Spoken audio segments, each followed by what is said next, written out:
De volta com o Plantão da Tarde desta quinta-feira e está na hora de começar o nosso quadro Em Debate.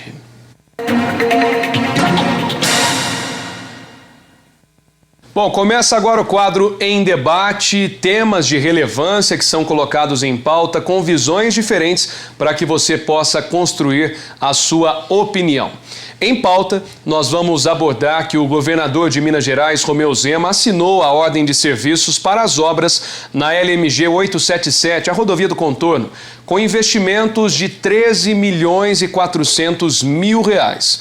Ao todo serão 8 obras em diferentes regiões do estado, com investimento total previsto de 100 milhões e 500 mil reais. E nós também vamos debater sobre a parceria entre o Executivo e o Legislativo Estadual na viabilização das obras de pavimentação e recuperação de rodovias que cortam o estado. Já estão aqui no estúdio o professor de Ciência Política e Gestão Pública, advogado e mestre em Administração Pública, Camilo Oliveira, e também o professor de Ciências Jurídicas, advogado e doutorando em Direito Comparado pela Universidade Autônoma de Lisboa, William Louro.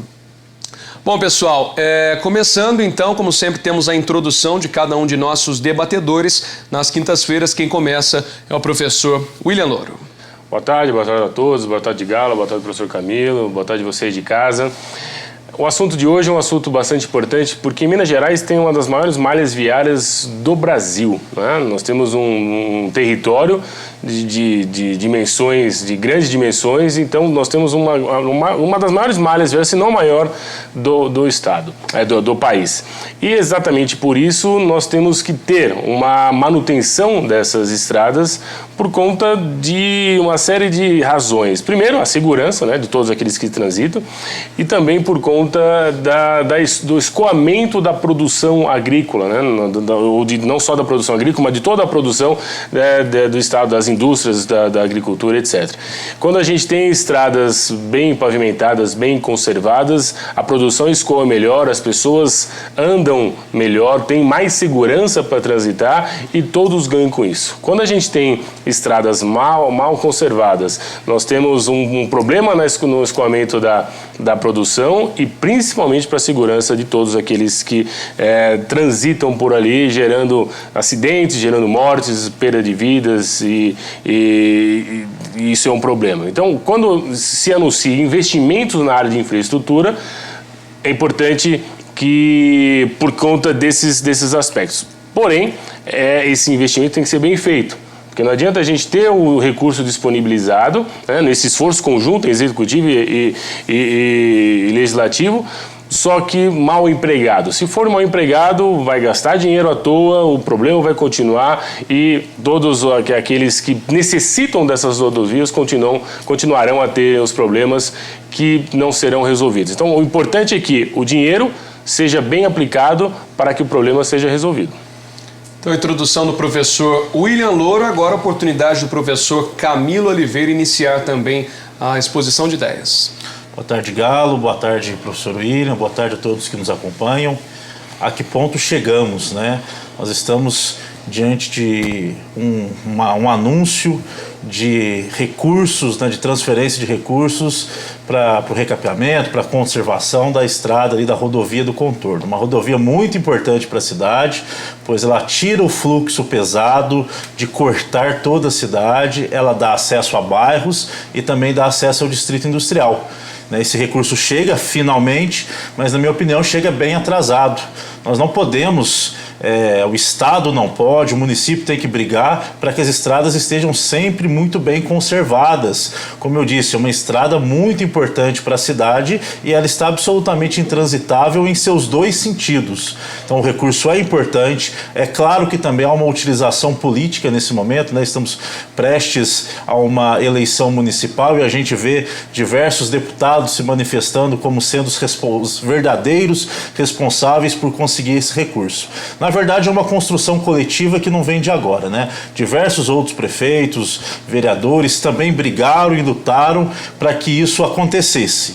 E coincidiu, né, que nesse momento, através do governador Zema, que assinou essa ordem de serviço, nós finalmente tivéssemos a oportunidade de recuperar essa via tão importante. Hoje, a via, como ela se encontra, ela prejudica muitos moradores daquela região, pois, repito, ali tem acesso a bairros da cidade. Ela desmotiva que empresas se instalem no distrito industrial, pois ela também dá acesso a esse distrito, e ela incentiva com que os caminhoneiros ou pessoas que estão trafegando, elas entrem no trânsito dentro da cidade e não façam o contorno, né? O próprio nome da rodovia é Rodovia do Contorno, como popularmente conhecemos. Então, essa é uma obra muito importante, acontece tardiamente, mas que bom que vai acontecer. Agora tem um detalhe, entre a liberação e a autorização do governo e a efetiva reforma, construção, há um caminho ainda a ser seguido. Então, vamos acompanhar para ver se isso de fato vai acontecer.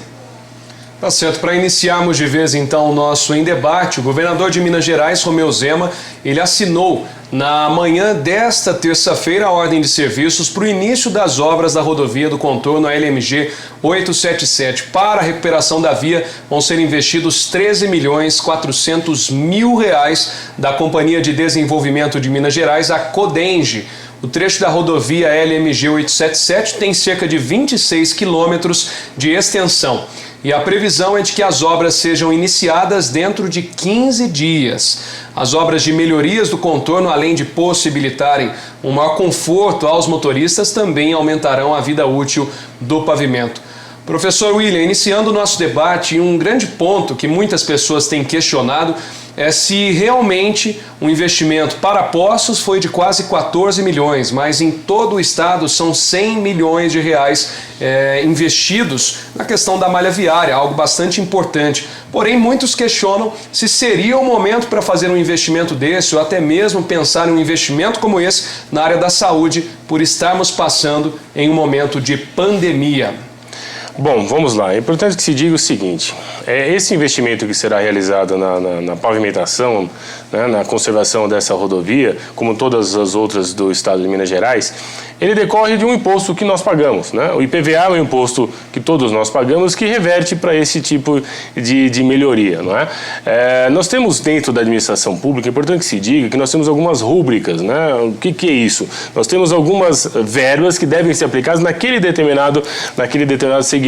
Saúde, educação, segurança, nós temos constitucionalmente garantidos que são aplicados aqueles limites mínimos a serem aplicados. É claro que no momento de pandemia, todos os esforços devem ser para que o sistema de saúde seja bem equipado para que possa atender toda a população que tenha sintomas ou que estejam infectados com esse vírus, não é? É importante que sim, recursos sejam destinados à saúde para que possamos enfrentar e essas pessoas serem tratadas e curadas do Covid. Então, nós temos que ter um sistema de saúde bem estruturado. O que vem fazendo nos últimos meses, todo o território nacional, ou seja, todos os estados vem estruturando a saúde. Mas nós temos visto também que mesmo nesse momento de pandemia, nós temos pessoas que estão interessadas no seu próprio, né, nos seus próprios interesses, na verdade. Estão fazendo com que os seus próprios interesses estejam colocados à frente da saúde. Nós temos assistido ultimamente, vários secretários de saúde dos estados sendo presos, né, sendo presos por uma razão simples, superfaturamento de compra de qualquer insumo ou qualquer coisa relacionado ao Covid. Nós estamos falando de respiradores superfaturados, nós estamos falando de testes superfaturados, e as pessoas estão utilizando dessa pandemia para auferir lucro, o que é obviamente lamentável. Mas, por outro lado, essa pandemia vai passar e nós temos que ter, né, o Estado tem que continuar andando. Quando eu falo Estado, eu estou falando não só o Estado, mas o município, a União, tem que continuar andando, tem que continuar exercendo as suas funções. E uma delas é a conservação das estradas, é a manutenção das estradas, isso tem que ser feito. Concordo com o Camilo nesse sentido, que isso veio tarde, né? E, na verdade, além de ter vindo tarde a verba propriamente dita, nós estamos falando de uma má conservação, né? Porque o Estado ele é desidioso nesse sentido, porque ele não conserva suas estradas como deveria conservar. Porque se faz um trabalho preventivo, se esse trabalho é feito periodicamente, a gente não chegava na situação que nós estamos hoje na rodovia do contorno, que não dá para imprimir uma velocidade nem a média dá para imprimir, porque muitas vezes você tem que ir no acostamento, você tem que entrar na outra via para conseguir trafegar, né? E como dito, é uma rodovia muito importante que tira o trânsito pesado de dentro do município. Essa foi a ideia da construção dessa rodovia, mas do jeito que está, não é possível que se tenha um conforto, ou melhor dizendo, não tenha segurança para trafegar por essa rodovia. Portanto, ainda que estejamos num momento de pandemia, né, os esforços todos voltados para a área de saúde, mas nós não podemos descuidar desse outro segmento, que é a infraestrutura, obra de infraestrutura que gera, como eu disse, escoamento de produção e principalmente a segurança daqueles que estão transitando.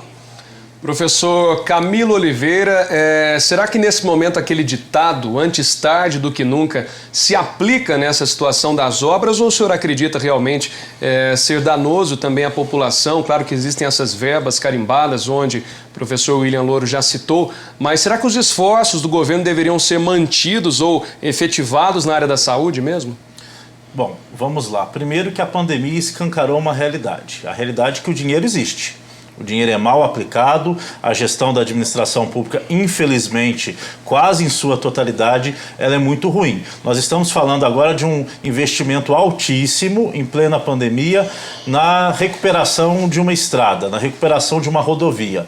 Veja bem, se os esforços tivessem, assim como o professor William disse, sido no momento da sua conservação ao longo dos anos, nós teríamos diluído esse gasto que será feito agora em muitos anos, ou seja, nós teríamos gerido melhor a estrada, gastado menos, evitado acidentes que ali acontecem. Nós temos diversos exemplos, inclusive, que já foram noticiados aqui na TV e que infelizmente não aconteceu. Então a má gestão, ela é a principal responsável pelo excessivo gasto que nós temos nesse momento. É claro que um momento de pandemia, a atenção tem que ser sim na questão da saúde, mas nós não podemos deixar de lado a infraestrutura, a educação e todos os outros setores que são imprescindíveis na nossa vida e para a administração pública. Mas a minha principal crítica é essa.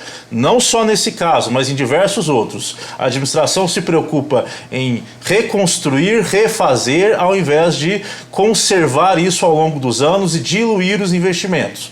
Talvez nesse momento de pandemia esse recurso pudesse ser melhor aproveitado na área da saúde, se tivesse acontecido essa manutenção ao longo dos anos. Ela não aconteceu.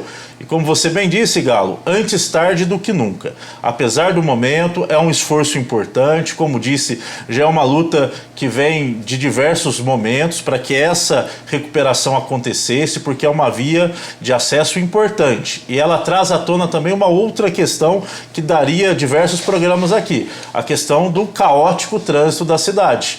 Nós temos uma cidade com elevado número de veículos e, além desse elevado número de veículos, os veículos que, ao invés de utilizar essa rodovia do contorno, acabam, por toda a questão que estamos falando aqui, cortando a cidade, gerando um fluxo ainda mais intenso e gerando um outro problema nas vias urbanas da cidade. Afinal de contas, caminhões pesados, tráfego pesado, ela também prejudica as vias urbanas que, como nós todos sabemos, também não está nas melhores condições. Bacana. Neste momento, né, a gente tem um consenso entre ambos os debatedores falando sobre a questão de que é uma obra que está sendo realizada de maneira tardia e, inclusive, né, entrando no tema da parceria do Executivo com o Legislativo de Minas Gerais, será que essa demora para uma melhora da rodovia em si, não só em Poços, mas nesses outros 8 pontos que nós temos em todo o estado, mostra uma questão muito burocrática entre prefeituras com o próprio estado? Um distanciamento muito grande com o governo estadual, no sentido de que o governo demora muito para dar um retorno às prefeituras e, por outro lado, quando dá um retorno, ainda dá um prazo muito esticado. Professor William, será que a gente, a partir de uma assinatura, a gente percebe que realmente o governo do estado está muito distante das prefeituras, apontando Poços de Caldas como uma das maiores cidades do estado e, neste caso, a maior do sul de Minas? Acontece o seguinte, Poços de Caldas, por muito tempo nós tivemos aqui representantes, né, tanto na Assembleia Legislativa quanto no Congresso Nacional, né? E nessa época nós tínhamos uma interlocução melhor, seja com o governo do estado, seja com a União, né? Poços de Caldas era lembrado de forma mais efetiva. De algum tempo para cá nós perdemos essa representatividade. Nós temos agora um deputado que, inclusive, foi o que, né, está postando aí nas redes sociais, que teve uma influência, uma gestão na vinda dessa verba para a rodovia do contorno, que foi eleito com a grande maioria dos seus votos na capital e não em Poços de Caldas propriamente dito, né? Então nós temos uma carência de representatividade, seja na Assembleia Legislativa, seja no Congresso Nacional. E por conta disso, os deputados, quando são eleitos, sejam estaduais ou sejam federais, eles vão buscar essas emendas parlamentares ou esse tipo de verba, buscar essas verbas, porque tem algumas verbas que podem estar naquilo que a gente chama de fundo perdido, em algum ministério, etc., que podem ser empregadas em obras específicas, em projetos, aí com contrapartida ou sem contrapartida do município, enfim. Mas o importante é que se diga que esses deputados, eles vão buscar recursos para aquela sua região, né? Regionalizado, né? E se Poços de Caldas não tem alguém que realmente represente Poços de Caldas, isso fica um tanto quanto complicado. Essa interlocução fica um pouco perdida, porque o governo do estado está lá, ele tem que dar conta de mais de 800 municípios que tem no estado de Minas Gerais, e se não tiver uma interlocução correta, vamos ficar para trás. E Poços de Caldas ficou para trás em muitos aspectos.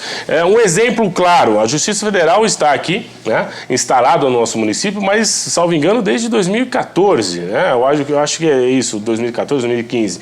Mas São João da Boa Vista, que é uma cidade aqui do lado, já em estado de São Paulo, com metade da população de Poços de Caldas, já tinha Justiça Federal ali desde meados da década de 90, algo assim. No final da década de 90 já tínhamos a Justiça Federal instalada ali. E por que isso? Porque a representatividade do município de São João da Boa Vista junto ao Congresso Nacional, e que gera essa possibilidade desses anseios, do pleito nesses anseios, era maior. Então, Poços de Caldas precisa ter uma maior representatividade. E tendo essa maior representatividade, nós temos a possibilidade dessa interlocução e de benefícios, porque isso está lá, né? Essas verbas não é porque gostam de Poços, é porque precisa. Poços de Caldas precisa desses investimentos, mas precisa de alguém que tenha interesse em buscar, né? E aí, uma hora dessa, perto das eleições, isso de repente fica mais fácil. Não deveria ser assim, mas fica mais viável esse tipo de coisa. Mas como o Camilo disse, da assinatura até a liberação, até a realização dessa obra, ainda vai um caminho muito grande e precisamos agora fiscalizar para que esse dinheiro seja empregado de forma adequada, para que não seja simplesmente um tapa-buraco, gaste esse dinheiro no tapa-buraco e daqui a pouco a gente vai ter que buscar essa verba de novo. E aproveitando a fala do professor William, professor Camilo, a previsão que o Estado passou até para a nossa equipe é de que em 15 dias nós já tenhamos o efetivo início, né, dessas obras. O que o senhor tem a dizer sobre isso? Bom, nós esperamos que realmente isso aconteça. É claro que os trâmites da gestão pública eles são muito burocráticos e esse prazo de 15 dias é um prazo até que espanta no sentido positivo pela proximidade. Nós esperamos que isso aconteça, mas assim, com sinceridade eu acredito que em 15 dias nós não vamos ter obra nenhuma. Não quero ser pessimista, mas é a realidade que temos. Agora, disso que o professor William está falando aqui, eu gostaria de destacar 2 pontos. Esse vácuo de representatividade que nós temos, ou seja, a ausência de representantes legítimos de Poços e da região, ele tem causado um fenômeno, que é o fenômeno que diversos outros deputados de outras regiões que nunca puseram os pés em Poços de Caldas, nesse momento pré-eleitoral, se apresentam como pai da criança. Ou seja, como aqueles que efetivamente foram responsáveis por conseguir esse recurso. E é claro que teve a participação de deputados, de vereadores, do prefeito, de pré-candidatos a prefeito, né? Mas nós temos que tomar cuidado com isso, porque esse vácuo, esse número de deputados que não são da nossa cidade, da nossa região, que efetivamente não nos representam no dia a dia, ele vai ter uma reverberação lá na próxima eleição. Então é importante que nós tenhamos a consciência de analisar e pensar bem quem efetivamente representa o município ou tem potencial para representar o município, porque muitos estão apenas aproveitando esse momento. E o segundo ponto é que Poços deixou de ser prioridade do governo do estado há muito tempo. Nós, além de não termos representantes, nós vemos muito poucas políticas públicas voltadas para o município de Poços e para a região. Estamos no maior município do sul de Minas, com uma importância histórica, com uma importância econômica muito grande, mas que tem sido deixado para trás. Ou seja, quando os governos elegem as suas prioridades, Poços não está inserido. E é por isso que nós temos que ficar batalhando, buscando deputados, buscando essa interlocução, já que nós não temos interlocução direta. Então é importante pensar nisso, até para trazer na pauta aí daqueles que se colocam como pré-candidatos nesse momento, esse assunto. Como iremos fazer a interlocução com o governo do estado e com o governo federal, né, sem necessitar desses deputados, desses representantes de outras localidades. É algo que a gente tem que passar a discutir. E esperemos, é claro, que essa obra realmente aconteça. E esperemos ainda que seja dentro desse prazo de 15 dias, embora particularmente eu acho muito difícil que aconteça. Bom, chegamos então à parte das considerações finais, tanto do professor William Louro quanto do professor Camilo. Professor William Louro, o senhor, por favor. Vamos lá, de tudo que a gente discutiu aqui, uma questão que se coloca a mais importante. O investimento deve ser feito de forma adequada. Infraestrutura é importante, a saúde é importante. Nesse momento de pandemia, a saúde é deveras importante, mas as outras etapas, os outros segmentos não podem ser deixados de lado. Então, nós temos que ter investimentos sim em saúde, mas também investimentos em infraestrutura que vão gerar renda, vão gerar o melhor escoamento da produção, seja agrícola, seja da indústria, vão priorizar, vão melhorar, na verdade, ou vão fazer com que as empresas venham para o nosso distrito industrial, né? E principalmente a segurança daqueles que trafegam pela rodovia. Mas é importante que se diga, esse recurso tem que ser aplicado de forma adequada, não só uma solução paliativa, né? Foi dito aqui que esse investimento é no sentido de melhorar e ter uma vida útil maior no pavimento, né? Sim, de fato, mas nós temos ali um grande fluxo de veículos pesados e o asfalto, o pavimento deve ser feito adequadamente para que esses veículos possam trafegar com segurança e o asfalto não vai simplesmente cedendo por conta das frenagens ou por conta do tamanho dos caminhões. E outra coisa, aquele posto lá no marco divisório, que é uma balança, aquilo tem que ser reativado, porque os caminhões que passam por ali, que vão seguir pela rodovia do contorno, tem que ter o peso mínimo, o peso máximo, melhor dizendo, porque se ultrapassar esse peso, eles não podem trafegar, e se trafegar assim, devem ser multados. Mas a gente vê que aquele posto está praticamente abandonado. Então não é só simplesmente essa obra de infraestrutura, nós temos que ter todo o aparato necessário para que trafeguem por ali realmente aquelas pessoas que precisam e que fazem com que a nossa produção escoe de forma adequada. Então, portanto, o investimento nesse momento é importante, mas tem que ser feito de forma adequada e dentro de um planejamento, né, da obra adequado para que sim, realmente ele seja empregado de forma como deve ser feito. Só pena da gente ter mais uma vez uma obra que não vai surtir os efeitos desejados. Agora, considerações finais do professor Camilo. Bom, um investimento tardio, mas importante. Rodovia do Contorno, como falamos ao longo do nosso programa, ele é muito importante, ela dá acesso a bairros, dá acesso ao distrito industrial, tira o fluxo do trânsito pesado da cidade. E infraestrutura também é importante na questão da saúde. Vamos imaginar se hoje uma ambulância precisar passar ali, com uma certa urgência, uma necessidade, ela com certeza vai encontrar muitos obstáculos. Então todos os setores, eles acabam estando interligados. Então é por isso que é importante que, primeiro, Poços volte a ser prioridade do governo do estado, do governo federal. Nós temos uma importante representatividade econômica, social, política e histórica, e isso tem que ser resgatado. E os investimentos devem vir, assim como o professor William bem explicou e bem disse, devem vir de forma efetiva, ou seja, que a reforma aconteça não apenas de forma paliativa, mas que ela realmente resolva o problema de tantos anos ali na rodovia. Isso, sem dúvida, será melhor para a cidade, cidade, será melhor para as pessoas que passam aqui, para as regiões vizinhas, vai ajudar a escoar a nossa produção local, que também é muito importante. Então, que esse recurso venha e que os mesmos deputados que se apresentaram, né, que contribuíram com essa construção, também contribuam no sentido de fiscalizar, né, que o dinheiro, que o recurso seja realmente investido de forma concreta, com qualidade, com eficiência, que é aquilo, inclusive, que a própria administração pública precisa ter. Boa gestão e eficiência nas suas ações. Fechado, então, mais uma edição do nosso quadro Em Debate. Obrigado, professor Camilo Oliveira, professor William Louro. E lembrando que outros temas serão colocados em destaque aqui no programa Em Debate, sempre com visões diferentes para que você possa construir a sua opinião. Muito obrigado pela audiência, a gente fica por aqui e até a próxima. Tchau!